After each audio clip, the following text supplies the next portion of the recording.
Does the color of the sky mean anything special to you? It does to me. A hell of a lot. When I close my eyes, the sky in my dreams is a deep, dark blue.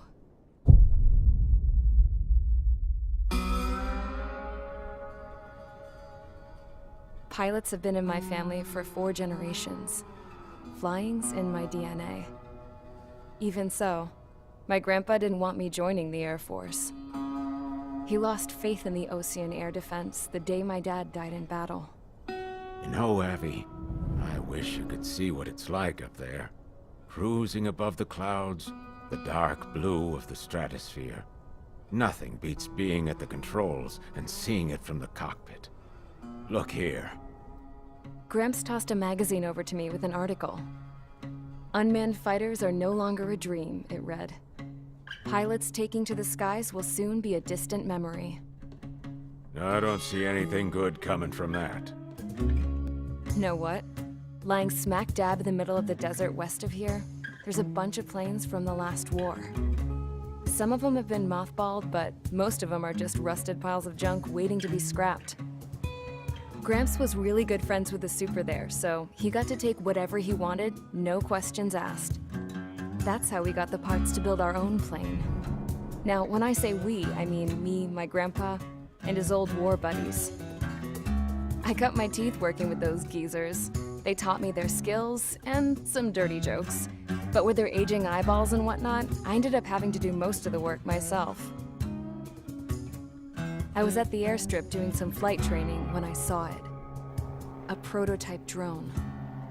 It wasn't much of a plane, more of a trash can with wings. Laugh at it all you want, kid. But technology's always changing. If you don't keep up with it, it'll leave your ass behind. It took 6 years and 8 months to get that engine running. And it took us another 1.5 years after that to finally get the balance of the airframe just right.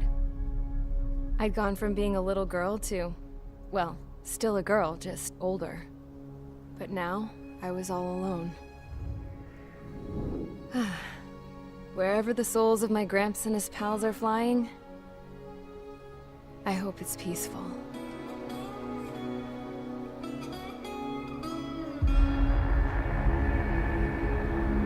Then, finally, I was ready to break the sound barrier. All this plane could do was take off, accelerate, and fly up.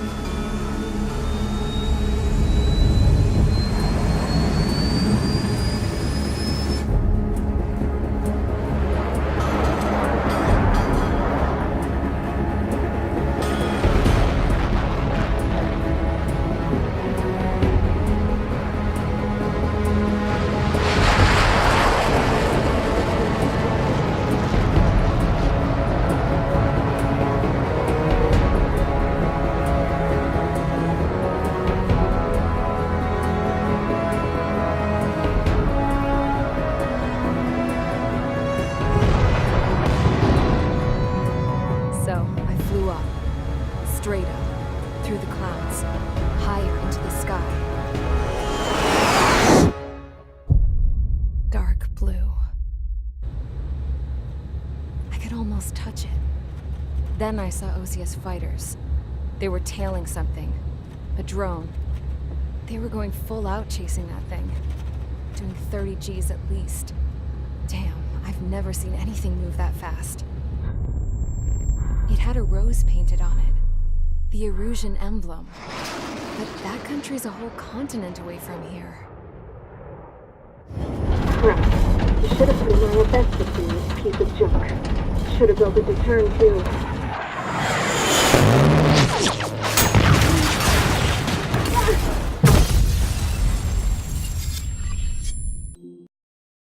As of 1 p.m. today, the Kingdom of Erusia has declared war on the Ocean Federation.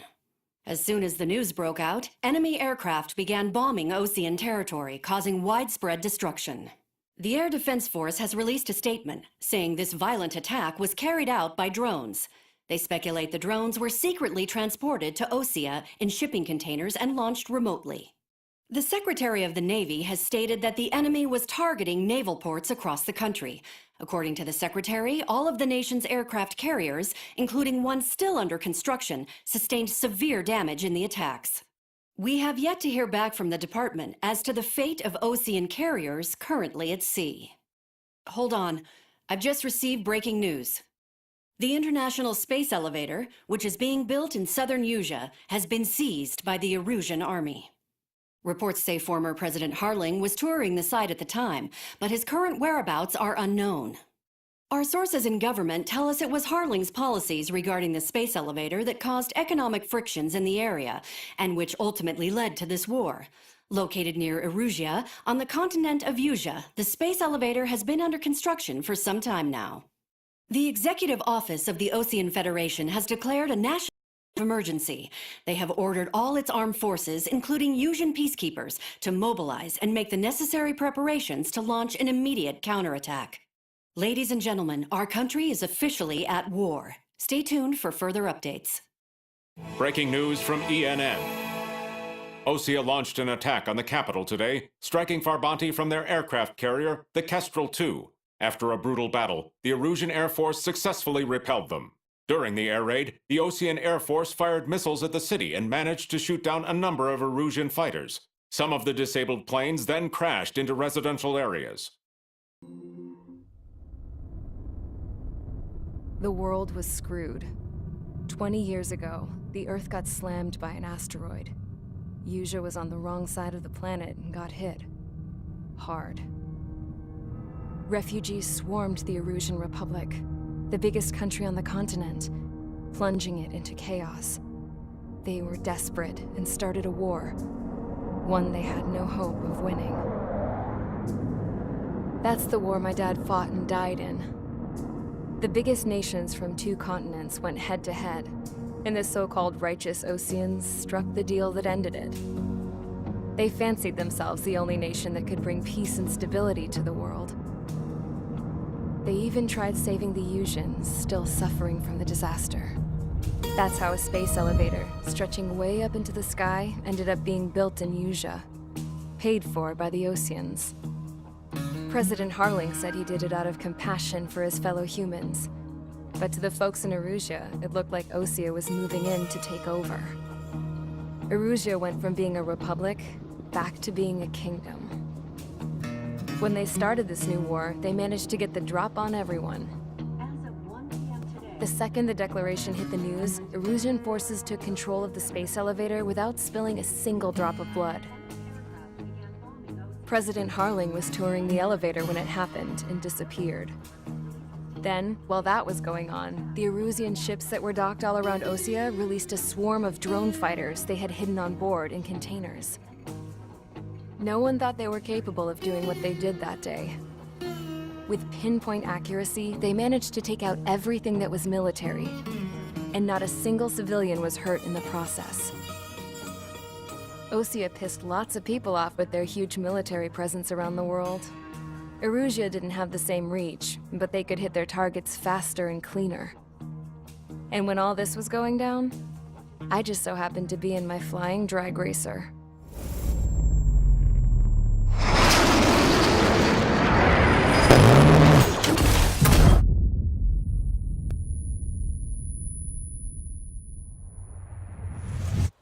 In case you were wondering, yeah, I survived.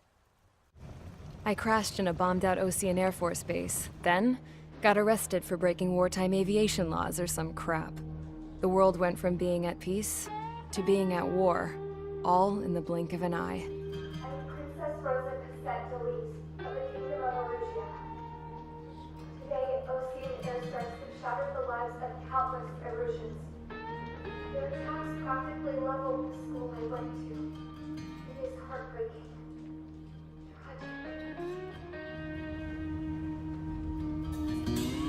I was tried, found guilty, and stuffed into a cargo ship. For company, I had some court-martialed soldiers. And remember those mothballed planes I told you about before? They were loaded on the ship, too. We headed off down south for several days, and then swung east. That's how I got here. I was thousands of kilometers from Erusia on the opposite side of the Yuzian continent. For a port, it was dull as hell. It had 3 rusty patrol boats, and the base? The fences were topped with razor wire, the tower had a searchlight and machine guns, and a truck with a gun turret was parked in front of the gate. Its gun was aimed at the yard. This was a prison. This place looked like a full-on base, but half the tanker trucks were just big balloons, and the runways weren't even paved, just painted on the dirt. The whole place was just one big fat lie. The only reason I was here is because they knew I'd restored a supersonic plane. They wanted me to make something out of the mothballed planes they brought, that they could park on the fake runway. Can you believe that shit? So, I tried to escape. They found out and set the dogs on me.